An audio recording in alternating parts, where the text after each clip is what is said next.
Dios te guarde, Dios te bendiga. Saludo a todos los ministros, pastores, hermanos que me conocen. Y a los que no me conocen quiero presentarme. Mi nombre es Cleiderman Palacios, soy venezolano, soy evangelista. No soy pastor ni soy profeta, pero hoy quiero hablarle a la iglesia cristiana, a los líderes, a usted pastor y amigo. Todo lo que hacemos nosotros como líderes repercute no solamente en la iglesia, sino también repercute en todos los que nos siguen. Nosotros como cabeza, toda decisión que tomemos va a influenciar a los que nos siguen. Y digo esto porque quiero llamar la atención a cada uno de ustedes, pastores, que se están haciendo partícipes de algunas cosas que Dios no ha dicho que se hagan partícipes. De ese fuego extraño que usted está llevando a la presencia de Dios, a ese altar, bien sea política, bien sea estrategias nuevas que usted está llevando, de lo cual Dios le ha dicho a usted no. Y digo no recordando hace años esa profecía que Dios le permitió ver a Jaime Botello, en donde él en el sueño le decía que presentara un examen y él buscaba en sus apuntes para estudiar y toda página que él abría se borraba. Y él le preguntaba al Señor el por qué y el Señor le decía que esas son las veces que él le ha hablado a la iglesia y por un lado le entra y por el otro le sale.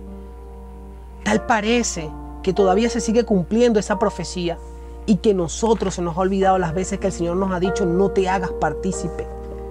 Y lo digo porque en el 2022 se dieron grandes eventos en el cual yo estuve presente y mientras conversaba con un amigo pastor de Estados Unidos, el cual fijaba su postura y decía que no estaba de acuerdo con todo esto, el Señor me recordó un sueño que tuve y el cual compartí con muchos pastores para pedir su interpretación. Llamé a algunos líderes para decirles que me ayudaran a interpretar el sueño.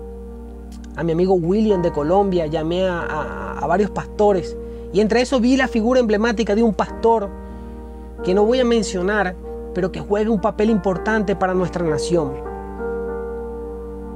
Él pertenece al Consejo Pastoral Evangélico de Venezuela y creo que era el vicepresidente para aquel momento.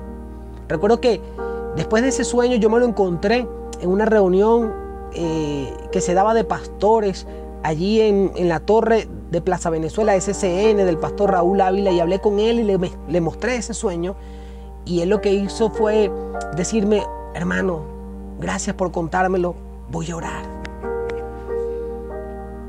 Quiero hablar de esto, hermanos, porque quiero también mostrarles a ustedes el sueño, porque en ese sueño Dios me mostraba cómo el Estado jugaba un papel importante en la iglesia cristiana. Se involucraba de estos grandes eventos y se hacía partícipe, pero luego de que ganaba la confianza de la iglesia cristiana iba eliminando la iglesia. Y recuerdo que habían dos cosas que me llamaron la atención de ese sueño, el cual quiero mostrárselo, quiero contárselo, mejor dicho. Recuerdo que en ese sueño había un evento grande, un evento emblemático, en donde íbamos muchas figuras, y entre eso yo iba acompañando a este pastor que les mencioné. Yo era el escudero de él. Y mientras íbamos, era un lugar parecido a Fuerte Tiuna. Era una cúpula muy grande donde estaban centrados los pastores. Y los pastores de grandes figuras debían estar allí. Pero estos pastores que iban entrando no eran cualquier pastor, no eran pastores jóvenes, eran pastores ya de edad avanzada, vamos a decir personas con mucha experiencia. Y mientras ellos iban entrando, habían dos militares a las puertas de este auditorio que me impedían a mí entrar por ser joven. Y yo le decía, pero que yo quería entrar, que no lo quería dejar. Y recuerdo que este pastor me decía: hermano, tranquilo, vete con los jóvenes, cuida de los jóvenes, vete con ellos, no te pasa nada. Yo, pero es que yo no puedo dejarlo usted solo. Vaya con ellos, tranquilo, yo voy a estar bien. Parecía que en el sueño él sabía a dónde iba y qué iba a pasar con él. Pero mientras yo me retiraba, veía que no solamente estaban entrando figuras cristianas o pastores cristianos, sino que también estaban entrando algunos políticos de años de experiencia. Personas que yo nunca en mi vida había visto, pero que escuchaba sus voces hablar de cuando ellos fueron alcalde de Baruta, cuando fueron ministros, cuando fueron diputados. Personas muy de mucha edad avanzada estaban entrando a ese auditorio también. Y mientras yo salía, recuerdo que los jóvenes se estaban montando en un convoy o en unos autobuses porque los iban a llevar al Ávila, donde se iba a dar un gran evento para ellos. Y recuerdo que no me dio chance de llegar. Y cuando veo que ya habían arrancado los autobuses, yo dije, oye, no me dejaron. Y en ese momento que voy a gritarle a ellos que me esperaran, escucho que uno de los soldados dice, ya salió. La orden está dada. Vamos al Ávila y matemos a los jóvenes. Esa es la orden. Y escucho cómo ciclan cada una de sus armas largas. Y yo me retuve. Pero entre eso venían 3 jóvenes más que también se habían quedado. Y me miran y nos quedamos totalmente lelos, paralelos. Y comenzamos a decir, ¿qué hacemos?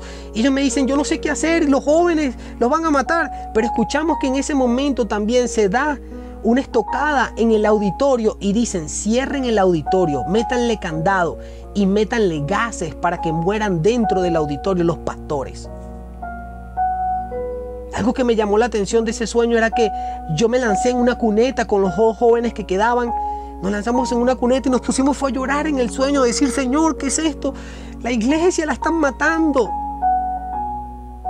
Era increíble, de verdad, cómo nosotros pudimos presenciar eso. Recuerdo que venía bajando un jeep, nos montamos en ese jeep corriendo, le dijimos al hombre, sácanos de aquí, llévanos lejos. Íbamos llorando.